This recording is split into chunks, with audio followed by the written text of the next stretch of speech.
Kuyintokozo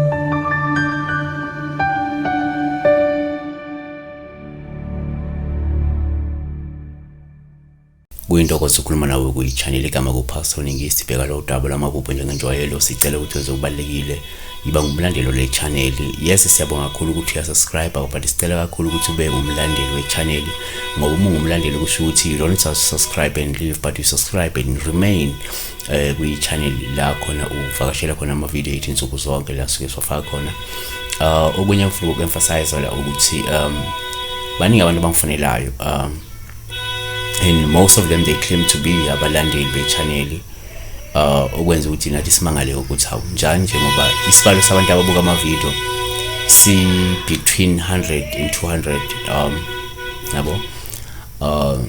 Two, most of them they use WhatsApp and claim ukuthi bangabalandeli.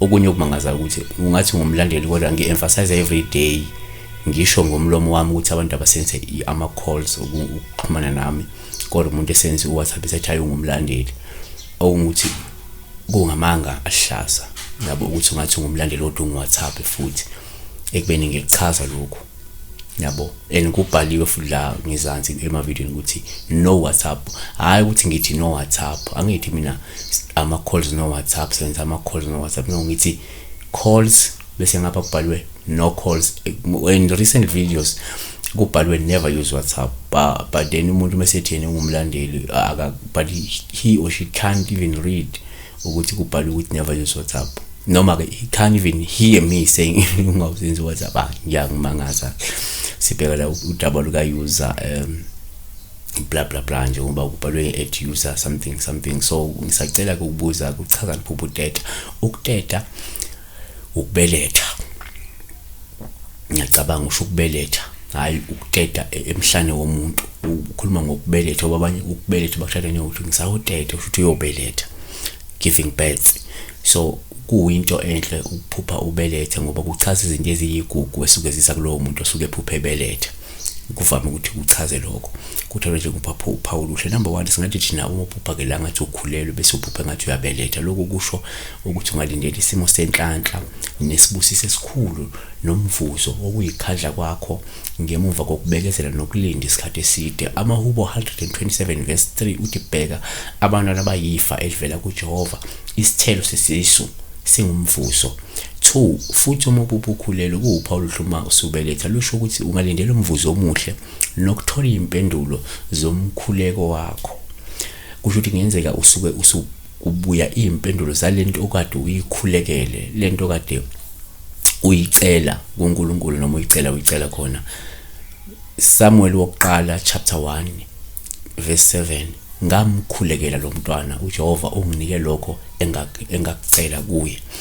3, uma uphupha futhi ukhulelwe kuwuphawu sithathe njengoluhlu uma ubeletha. Lungabe nje luchaza ukuthi lindela umklamo wakho lindela ukuthi umklamo wakho uzokulethela inzuzo, umhlomulo noma umvuzo omkhulu. Ngenzeka umuntu osemklameni ongiyomklamo obhizi ngawo, ngenzeka usebhizi, ngenzeka kuneyinhlelo zakho obhizi ngazo, lezo nhlelo lezo zizokulethela inzuzo noma umhlomulo noma umvuzo omkhulu.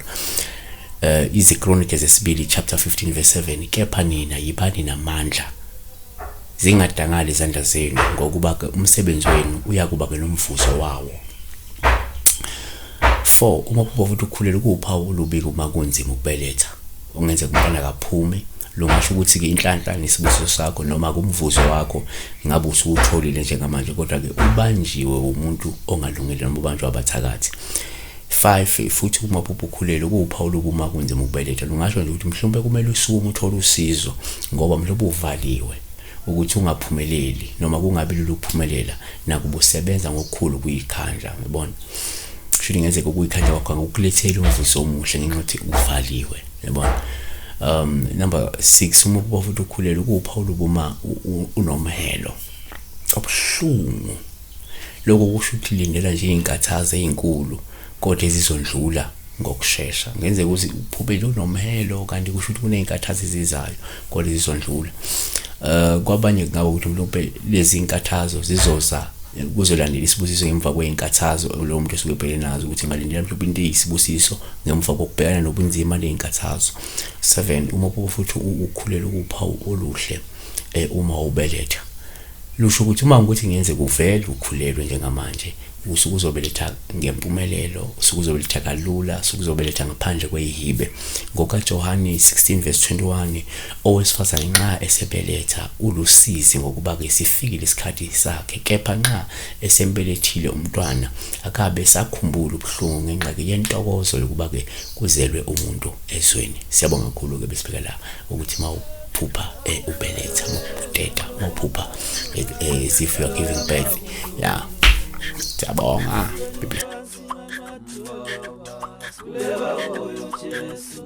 Siwe